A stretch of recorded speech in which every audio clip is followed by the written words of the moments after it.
가장 낮은 곳에 오신 예수님이란 제목으로 함께 말씀을 나누려고 합니다. 여러분 선물 많이 받으셨습니까? 성탄절 선물을 받지 못했다고 너무 속상해하지 마십시오.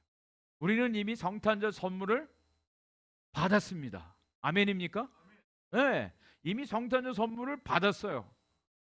예수님이 하나님이 우리에게 주신 성탄절 선물이죠.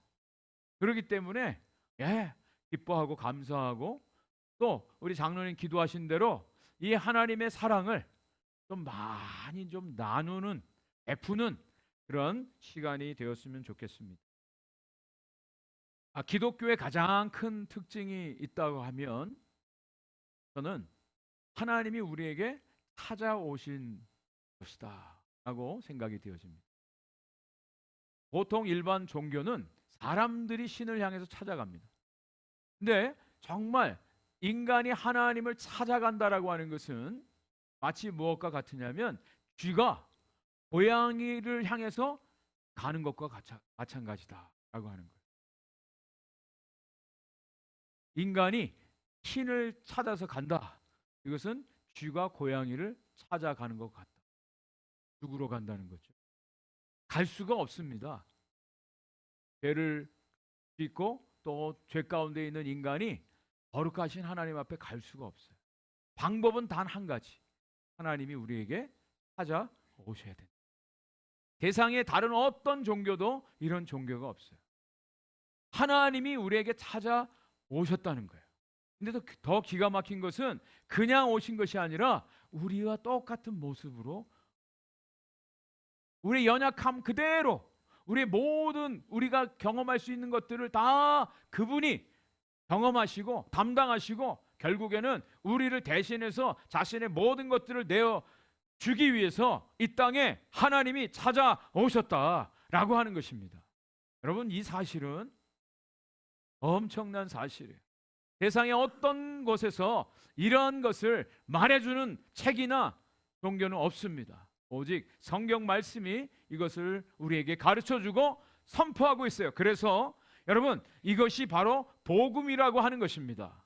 이 복음에 대해서 세상 사람들은 잘 알지를 못해요. 이해할 수가 없어요. 어떻게 그런 일이 일어날 수 있느냐라고 반문할 뿐입니다. 그리고 오히려 이 사람들은 손가락질합니다. 조롱합니다. 미쳤다고 얘기합니다. 그런데 정말 이것이 하나님의 진리예요. 하나님의 뜻이에요.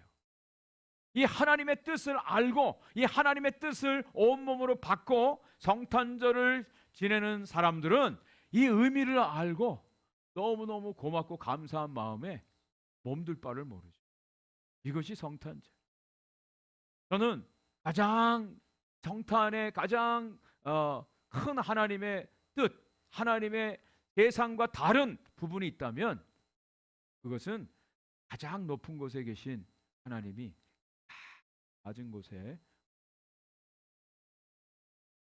이 성탄의 사건, 이 성탄의 사건은 바로 그 하나님이 우리 가운데 찾아오셔서 하나님을 우리에게 보여주시고 나타내 주신 사건. 오늘 이 말씀을 통해서 저는 세 가지로 이 성탄절의 의미를 생각해 보려고 합니다. 가장 첫 번째로는 하나님의 정확한 때에 오셔서 구속의 역사를 이루어 주신 구세주 되신 예수 그리스도의 모습을 우리에게 보여주십니다. 우리 본문 1절 2절을 다시 한번 읽어봤으면 좋겠습니다. 시작. 그때에 가이사 아구스도가 영을 내려 천하로 다 호적하라 하였으니 이 호적은 구레뇨가 수리아 총독이 되었을 때에 처음 한 것이라 그랬어요. 그때에. 이 누가복음은 누가가 기록했습니다. 누가는 의사이기도 하지만 역사가입니다. 아주 실제적인 역사의 근거에서 누가복음과 사도행전을 기록하고 있는데 여기 그때에 때를 얘기하고 있습니다. 그때에. 그때가 언제냐? 가이사 아구스도가 영을 내려 천하로 다 호적하라고 한 때. 여러분, 이것이 실제적으로 역사적으로 있었던 사건이요 사실입니다. 그냥 어떤 전설 속에 만들어진 인물이 보통은 종교적 교주라든지 이 큰 위대한 위인들을 위해서 이야기를 만들잖아요. 설화를 만들잖아요. 전설을 만들잖아요. 그런데 이 예수 그리스도의 탄생은 역사적 사실이라는 거예요.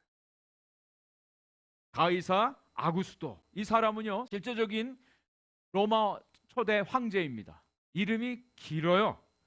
임페라토르 카이사르 디비 필리우스 아구스투스. 이름이 상당히 깁니다. 근데 그 이름이 다 뭐냐? 여기 임페리토르 카이사르, 이것은 총사령관, 황제, 그런 뜻이에요. 그리고 디비 필리우스라고 하는 것은 신의 아들 아구스투스. 좋은 건 다 갖다 붙였어요. 좋은 건 다 갖다 붙였어요. 실제적으로 이 사람이 BC 63년에서 AD 14년까지 살았던 사람인데 로마의 초대 황제입니다. 이 사람이 인구 센서스를 하게 한 거예요. 이것만 가지고도 역사적 사실을 증거할 수 있는데 더 하나 붙입니다. 그것은 이 호족은 구레뇨가 수리아 총독이 되었을 때에 처음 한 것이라. 이것을 더 애드시켰어요. 이 구레뇨라고 하는 사람은 구레네 출신이란 뜻인데, 이 사람이 시리아 총독이 돼서 실제적인 이제 인구 센서스를 지시를 하게 되는데 두 번에 걸쳐서 합니다. BC 7년과 AD 7년 두 번에 걸쳐서. 그런데 여기에 처음 한 것이라 BC 7년에 이 센서스를 하게 되었다라고 하는 겁니다. 이 성경은 그냥 꾸며낸, 만들어낸 설화 이야기가 아닙니다. 전설이 이야기가 아닙니다. 분명히 하나님이 역사하시고 하나님 일하신 모든 것들을 우리에게 보여주시는데, 성경의 가장 중요한 주제는 창조, 그리고 인간의 타락, 그리고 타락한 인간을 구속하시고 그리고 회복하시는 것, 이 네 가지가 성경의 가장 중요한 주제입니다. 태초에 하나님이 천지를 창조하셨느니라, 이것이 성경의 가장 처음 나오는 문장입니다. 여러분, 모든 책에 가장 중요한 것은 바로 첫 문장에 있어요. 첫 문장.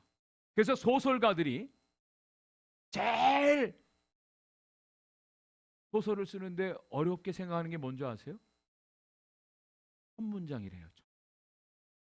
다른 내용들은 다 썼는데 첫 문장을 어떻게 할 것인가, 이거 가지고 몇 년을 고민한답니다. 자, 첫 문장. 태초에 하나님이 천지를 창조하셨다. 여러분 믿으세요? 하나님이 창조하셨어요. 하나님이 창조하시고 그 모든 것을 통치하고 다스리시고 그 모든 것들을 이루어 가십니다. 하나님이 모든 것을 당신의 뜻 가운데 선하게 지으셨어요. 그리고 그 창조하신 데 가장 심혈을 기울이고 창조하신 존재가 뭐냐면 인간이죠. 인간을 만들 때 당신의 형상대로 가장 존귀한 자로 만드셨어요. 왜? 모든 만물을 대리자로 통치하게 하기 위해서 인간을 만드셨습니다. 우리 인간들에게 주신 하나님의 특권이에요. 영광이에요. 사명이에요.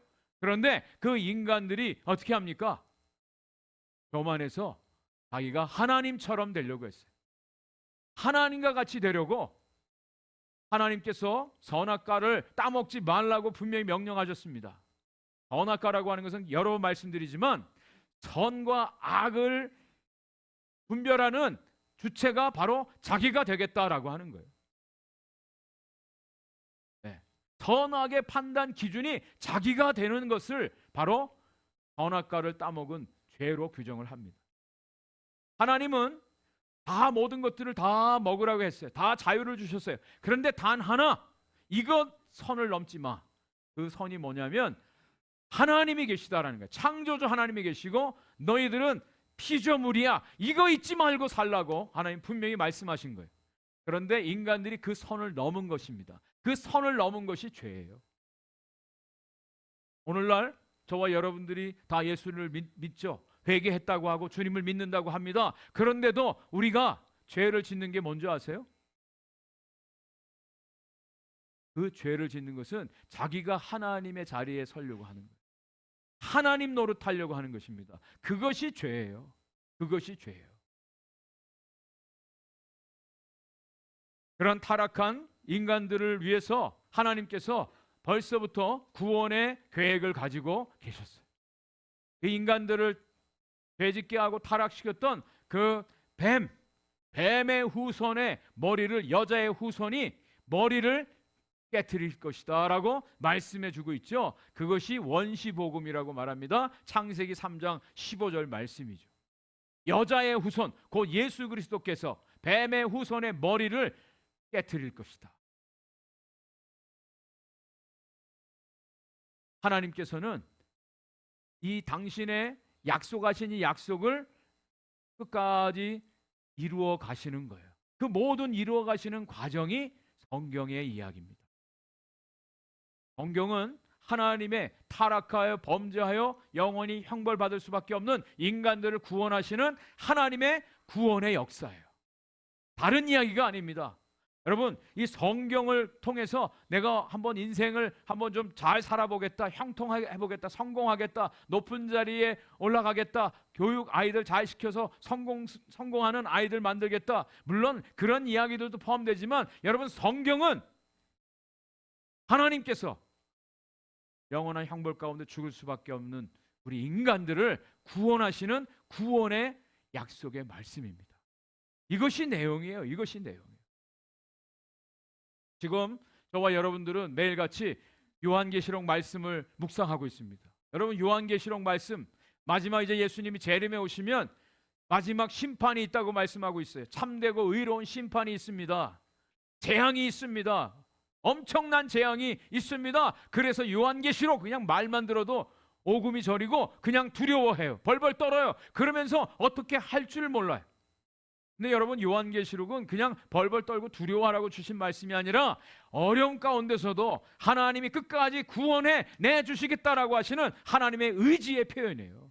의지의 약속이에요. 그래서 요한계시록 말씀을 들으면, 묵상하고 그것을 받으면 오히려 더 우리 마음 가운데 믿음이 생깁니다. 더 확신이 생겨요. 더 담대함이 생겨요. 하나님이 모든 만물을 창조하셨고 마지막 심판도 하나님 손에 있는데 하나님께서 그 마지막 모든 고난과 재앙 다 그것을 통과한 가운데 하나님이 구원해 내시겠다, 끝까지 지켜주시겠다, 이것을 약속해 주신 것입니다. 자, 구약 성경은요, 이런 타락한 인간들을 위해서 하나님이 구원하시는 그 메시아를 보내주시겠다는 약속을 해주셨어요. 인간들은 계속해서 하는 일이 다 범죄입니다. 타락입니다. 얼마나 타락했으면 하나님이 다 호흡 있는 것들을 물로 심판하지 않습니까? 그래도 바벨탑을 쌓았죠. 또 하나님이 그 가운데 아브라함을 불러서 약속의 땅 가나안 땅으로 가라고 합니다. 아브라함의 후손들을 통해서 이제 애굽에 내려가죠. 하나님이 그 애굽에 내려간 이스라엘 백성들을 창대케 하고 그들을 출애굽시키시죠. 하나님의 놀라운 구원의 역사가 이루어집니다. 홍해가 갈라집니다. 광야 생활을 합니다. 광야에서 날마다 만나를 먹습니다. 메추라기를 먹습니다. 구름 기둥과 불 기둥으로 인도함을 받습니다. 약속의 땅 가나안까지 들어가게 하십니다. 거기서 끝이 아니라 계속해서 이제 하나님이 진정한 왕이심을 모든 사람들이 인정하도록 왕국을 세워주십니다. 그것이 이스라엘이에요. 그런데 그 이스라엘이 하는 일이 뭐예요? 계속해서 범죄하는 거예요. 하나님 떠나는 거예요. 하나님 불순종해요. 여러분, 이것이 인간의 모습이에요. 끝이 없습니다. 그런데 하나님도 끝이 없어요. 그 인간들을 바벨론 포로로 잡혀가게 하시고 70년 만에 돌아오게 하시고 다시 회복시키시고 성전을 재건하게 하시고 그리고 400년 동안 잠시 침묵하셨다가 이제 하나님의 때가 되어서 예수 그리스도가 이 땅에 태어나게 되었어요.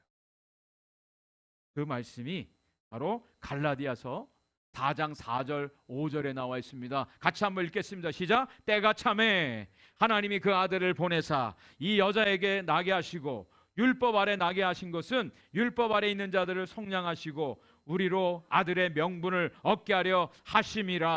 아멘. 플로이드 헬턴이라고 하는 한국에 오신 선교사님이 구약에 있는 예수님에 대한 예언의 말씀을 다 조사를 했어요. 그랬더니 모두 332개의 약속이 있었어요. 332개. 그런데 그 332개가 하나도 착오 없이 그대로 다 응답되어지는 것을 그가 확인하고 두 손들어 하나님을 찬양합니다. 구약에 약속했던 그 약속이 신약에 와서 다 이루어지는데 때가 참해. 때가 참해. The time had fully come. 그 시간이 왔다는 거예요. 그 시간이, 하나님의 시간이 왔어요. 그때 바로 예수님이 태어나신 것입니다. 하나님의 아들로 오셨어요. 그런데 여자의 후손으로 오셨다 그래요. 모든 사람들은 다 남자 후손 아닙니까? 여자의 후손으로 왔어요. 율법 아래 나게 하셨어요. 왜? 율법을 통해서 하나님 그 말씀 잘 순종하고 지키면 다 구원인데 율법을 다 지킬 사람이 없어요. 그래서 하나님이 예수 그리스도를 이 땅에 보내셔서 모든 율법을 다 완성시키셨어요. 다 성취시키셨어요. 그래서 예수 그리스도 안에 있는 자들, 예수 그리스도를 믿는 자들을 하나님이 구원하시고 하나님의 아들이라고 칭해 주시는 것입니다. 이것이 구원이에요. 여러분, 지금 저와 여러분들이 살고 있는 이 시대는요, 이제 우주 여행 시대입니다. 우주 여행이 막 열렸어요. 그 대표적인 사람이 앨런 머스크가 스페이스 X라고 하는 이 우주 여행 이 회사를 만들지 않았습니까? 인스피레이션 4라고 하는 그리고 우주선을 발사했는데 참 놀라운 일이 벌어졌습니다. 여러분, 여기 나오는 네 사람은 전혀 우주선을 운행할 수 있는 그런 기술이 없는 사람들, 민간인들이에요. 다 네 사람이. 근데 이 네 사람이 우주선 타고 575km까지 올라가서 3일 동안 지구를 돌다가 내려왔어요. 말이 됩니까? 우주선을 조종하는 조종사 한 사람 없고 그냥 민간인 네 사람이 우주선 타고 올라갔다가 내려왔어요. 어떻게 이게 가능합니까? 단 1분 1초 시간의 오차 없이 모든 것들이 컴퓨터에 의해서 다 운영이 되어야만 안전하게 갔다 올 수 있는 것이죠. 세상의 모든 일들도요, 시간의 오차 없이 모든 것들이 다 이루어져야만 이런 것들이 다 이루어지는데요. 여러분, 하나님께서 당신의 아들을 이 땅에 보내주신 그 때가 참에 하나님의 때가 되었다라고 하는 것은 하나님의 타임 테이블 안에 가장 정확한 때가 되었기에 하나님이 그것을 이루신 거예요. 2000년 전에 예수님이 이 땅에 오셔서 저와 여러분들의 모든 죄를 구속하시고 영원한 생명을 우리에게 주신 사건, 이것이 성탄절 사건입니다. 그래서 세상 사람들도 이것을 알기에 예수님의 탄생을 기점으로 해서 BC와 AD를 나누고 있지 않습니까? Before Christ, 안노 도미니, 예수님의 탄생이 BC와 AD로 나눠요. 마찬가지로 저와 여러분들의 생애 가운데 정말 예수 그리스도를 제대로 믿는 사람들은요, BC와 AD가 나뉘어집니다. 예수 없이 살던 삶과 예수 그리스도를 믿는 삶은 완전히 나눠집니다. 다른 삶을 살 수밖에 없습니다. 예수 그리스도의 탄생을 통해서 우리의 인생을 하나님이 영원한 생명으로 인도해 주시는, 저와 여러분들의 인생에 태어난 날이 있잖아요. 그리고 성장하는 날이 있어요. 그리고 학교도 다니고 공부하고 또 결혼도 하고 지금 여기까지 왔어요. 여러분, 하나님의 손길을 느끼세요? 하나님이 저와 여러분들의 인생을 주관하고 다스리고 계시다라고 하는 사실 믿으십니까? 어제 토요 새벽기도 끝나고 같이 아침 교제를 하는데 우리 최주천 장로님 집에 글쎄 금요일날 오후에 도선생님이 다녀가셨대요. 낮에 두 분이 다 일하시러 간 사이 집안을 완전히 다 뒤집어 놓고 얼마나 황당해요. 또 우리 강대성 선교사님 자동차 사고가 나셨어요. 다른 차하고 이렇게 접촉 사고. 이런 일들이 왜 일어날까? 저와 여러분들의 인생 가운데 기쁘고 행복한 일도 있지만 이런 불의의 사고나 어려운 일들도 다 일어날 수도 있어요. 그렇지만 저는 분명히 믿습니다. 하나님의 손길이 우리들의 모든 삶의 순간순간 한 번도 떠나지 아니하고 함께 하시는 줄 분명히 믿습니다. 하나님의 주권 영역 아래, 하나님의 은혜의 손길 아래 저와 여러분들의 삶이 있습니다. 하나님의 세심한 살피심과 하나님의 돌보심이 있어요. 도와주심이 있어요. 인도하심이 있습니다. 하나님의 구원하심이 있습니다. 하나님의 때가 있다는, 지금이 바로 하나님의 때요. 저와 여러분들이 이 세상에서 호흡하는 모든 순간순간이 하나님의 때입니다. 자, 두 번째, 모든 예언을 성취하시고 하나님의 뜻을 이루기 위해 오신 메시아, 바로 예수 그리스도의 탄생으로 나타난 주님의 모습입니다. 자, 3절부터 5절까지 제가 읽어드리겠습니다. 모든 사람이 호적하러 각각 고향으로 돌아가매 요셉도 다윗의 집 족속이므로 갈릴리 나사렛 동네에서 유대를 향하여 베들레헴이라 하는 다윗의 동네로 그 약혼한 마리아와 함께 호적하러 올라가니 마리아가 이미 잉태하였더라. 예, 로마 황제 아우구스투스가 호적하라 명령했어요. 그런데 로마 제국에서는요, 호적, 이제 인구 조사를 하잖아요. 세금을 걷기 위해서 할 때 로마 제국에서는 그 현 거주지에서 호적을 하도록 했어요. 근데 유대 사회에서는 고향으로 가서 호적을 하게 했습니다. 그 당시에 이 유대 나라는 로마의 지배하에 있었던 피정복인들이죠. 그래서 이 유대인들은 그래도 마지막 남은 자존심으로 자기들의 전통, 자기들의 이 자존심을 지키기 위해서 호적을 하는데 고향까지 가서 거기서 호적을 하는 것을 고집했다는 거예요. 그래서 이제 요셉이 정혼한 마리아, 지금 만삭이 되었습니다. 그 마리아를 데리고 베들레헴까지 가게 된 거예요.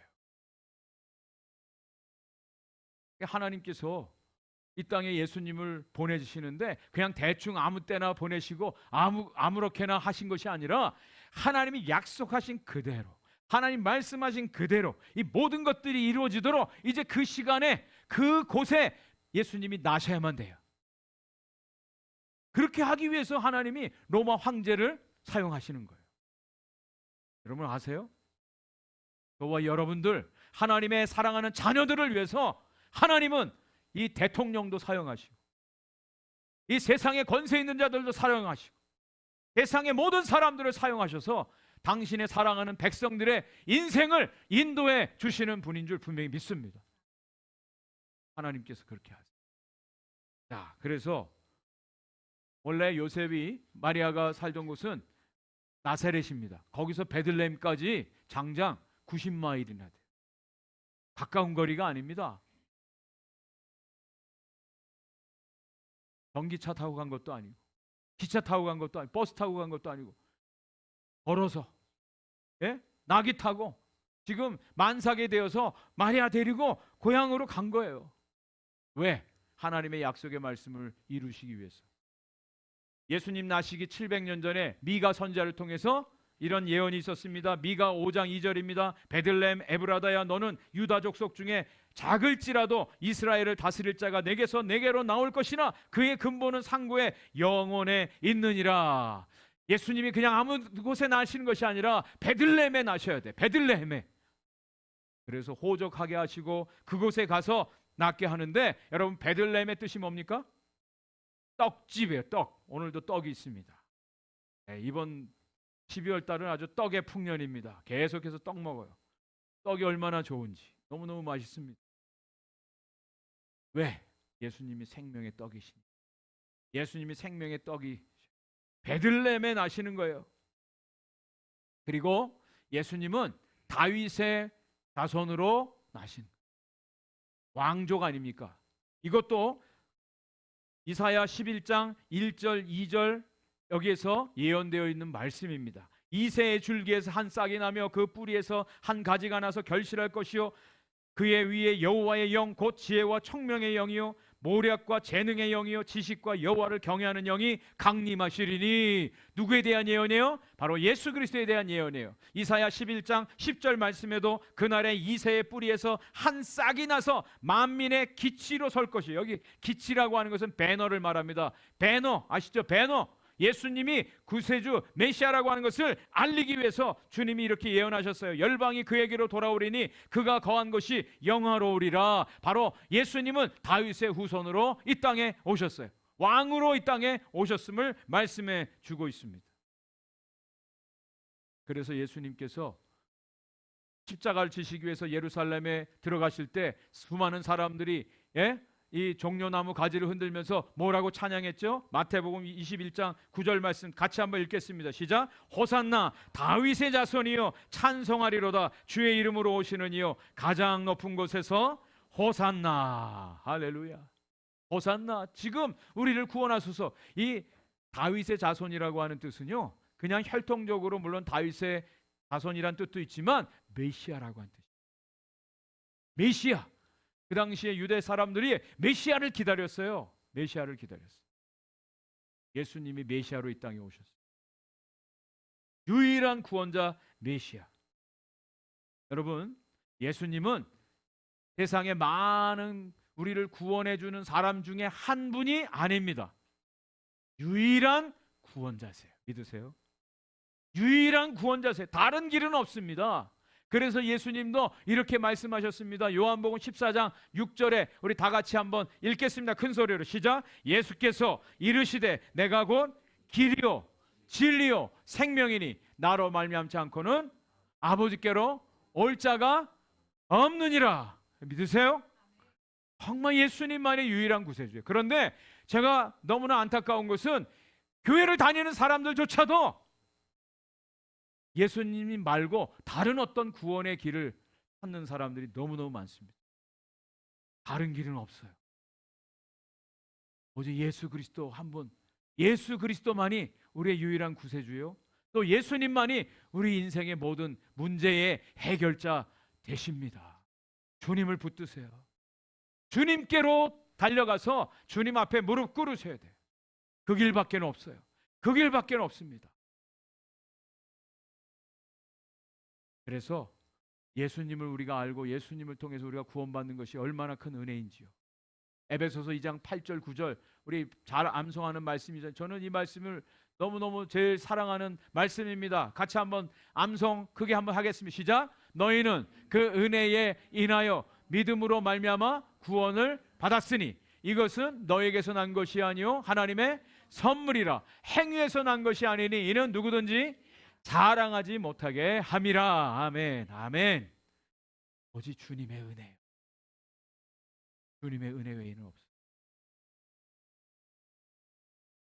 유명한 전도자 무디 목사님의 교회에서 함께 사역했던 폴 레이더 목사님이 늘 자주 인용하시는 그런 이야기가 있습니다. 어떤 사람이 벽에다가 머리를 쳐박고 있는데 이 사람이 가끔 가다가 낄낄거리기도 하고 소리도 막 지르고 막 신나서 펄쩍펄쩍 뛰는 거예요. 지나가는 사람이 이 사람을 보고 손가락질하면서 얘기합니다. 저 사람 미친 사람 아니야? 혼자 뭐가 좋다고 저렇게 벽을 보고 저렇게 혼자 펄쩍펄쩍 뛰고 소리 지르고 저러지? 저 이상한 사람이야? 그랬단 말이에요. 근데 나중에 알고 보니까 이 사람이 그 벽에 구멍이 조그만 구멍이 있는데 그 안에 야구장이에요. 그 안에. 지금 야구 경기를 보면서 자기가 응원하는 팀이 이길 때마다 소리를 지르고 펄쩍펄쩍 뛰는 거예요. 지나가는 사람들은 그것이 안 보이죠. 그러니까 이상한 사람이라고 얘기하죠. 손가락질하죠. 놀리죠. 근데 이 사람은 지금 그것을 보고 있단 말이에요. 여러분, 예수 그리스도를 우리가 구세주로 믿는다라고 하는 것은요, 세상 사람들의 눈에 보이지 않는 것들을 보고 살아가는 사람.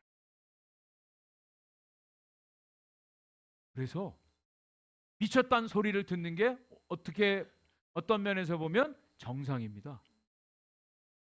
혹시 여러분 주위에 있는 분들로부터 미쳤다는 얘기 들어본 적 있으세요? 우리는 주님을 보고 주님을 믿고 살아가는 사람. 오직 예수 그리스도만이 우리의 유일한 구원자 메시아이시기에 우리의 모든 삶을 주님께 드릴 수가.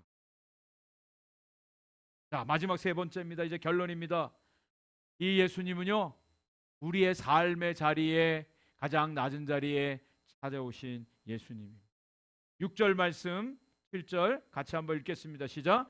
거기 있을 그때에 해산할 날이 차서 첫 아들을 낳아 강보로 싸서 구유에 뉘었으니 이는 여관에 있을 것이 없음이더라. 첫 아들을 낳고 강보에 싸서 구유에 뉘었답니다.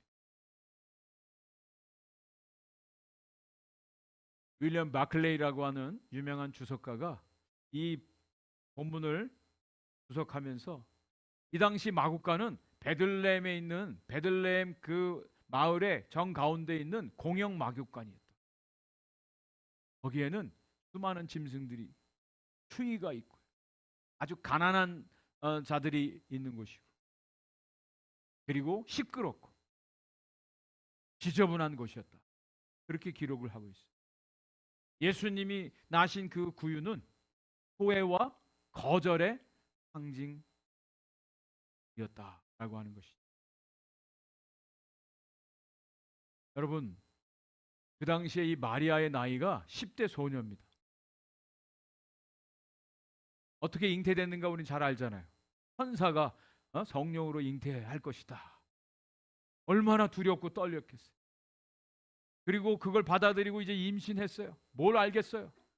그리고 아이를 낳아야 되는데 자기 집에서 낳는 것도 아니야. 지금 멀리 여행 가서 어떻게 할지도 몰라요. 낯선 곳에서 아이를 출산해야 돼. 얼마나 두렵겠습니까? 얼마나 긴장됐겠어요? 얼마나 떨렸겠습니까? 기대감보다는.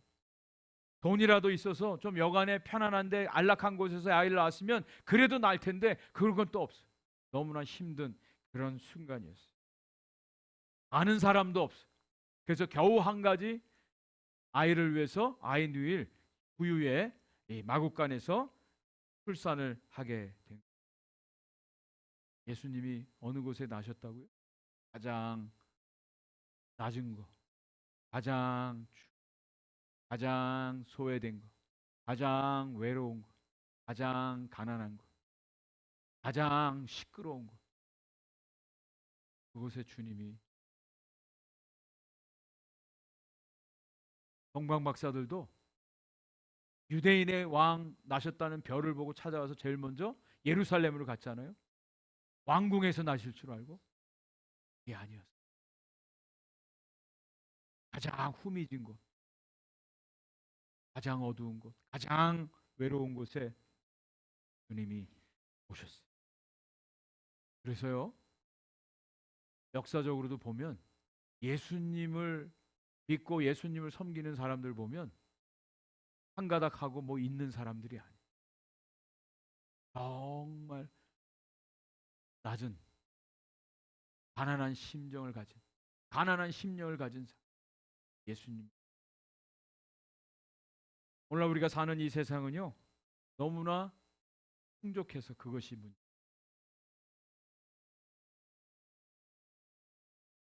부족함이, 건핍함이 있어야만 예수님이 보입니다. 예수님을 만날 수가 있어요. 신앙은 가장 낮은 자리에 내려갈 때 비로소 주님을 만날 수가 있습니다.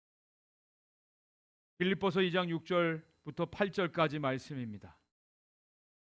우리 같이 한번 읽어보겠습니다. 시작. 그는 근본 하나님의 본체시나 하나님과 동등됨을 취할 것으로 여기지 아니하시고 오히려 자기를 비워 종의 형체를 가지사 사람들과 같이 되셨고 사람의 모양으로 나타나사 자기를 낮추시고 죽기까지 복종하셨으니 곧 십자가에 죽으심이라. 예수님의 마음을 닮 예수님의 마음을 가지래요. 그러면서 사도 바울이 우리에게 말씀해 주신 말, 그는 근본 하나님이신 가장 낮은 곳에 그것을 위해서 자기를 비우셨대. 자기를 비우셨대. 자기를 낮추셨대. 그리고 자기 몸을 다 내어주기까지 순종. 이분이 예수님. 저와 여러분들이 믿는 예수 그리스도이십니다. 우리는 예수님을 믿는다고 하면서도 예수님의 이름을 빌려서 예수님을 이용해서 내 삶이 더 잘 되고 잘나고 성공하고 부유하게 되고 건강하게 되고 어떤 것을 이루기 위한 하나의 도구와 수단으로 삼을 때가 너무너무 많습니다. 주님은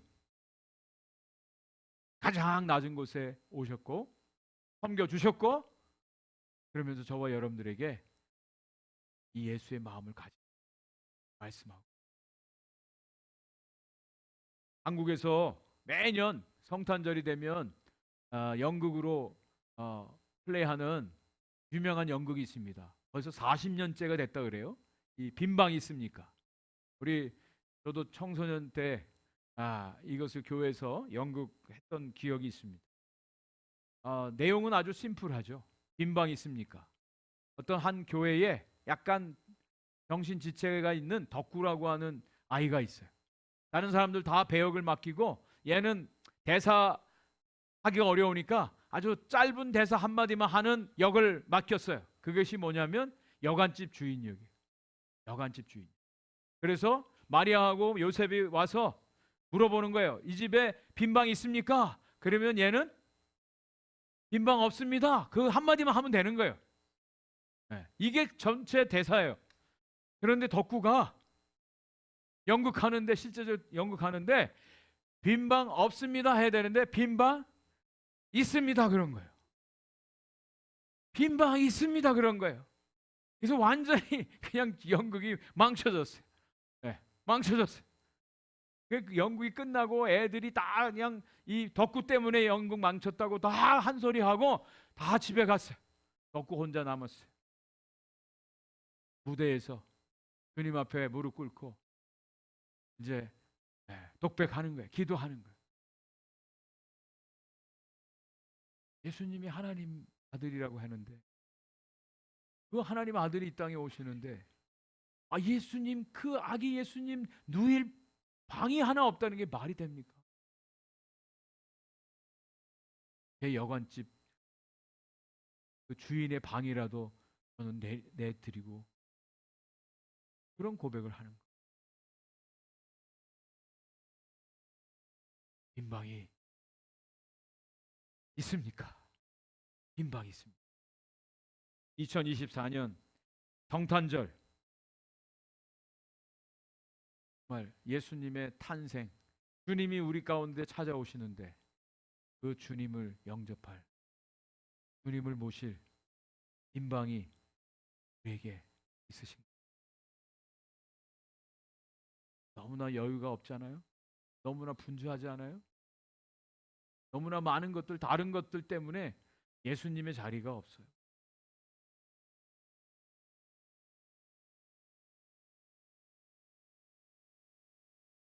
정말 예수님은 이 가운데, 이 땅에 오셔서 우리를 섬겨주셨고 우리의 죄를 위해서 구원해 주셨고 또 우리가 걸어가야 할 우리의 삶의 모델이 되어 주시기 위해서 오셨습니다. 우리가 정말 낮은 곳에 오신 예수님을 기억하고 주님을 사랑하고 섬기는 2024년, 아니 남은 저와 여러분들의 생애가 되시기를 주님의 이름으로 간절히 축원을 드립니다.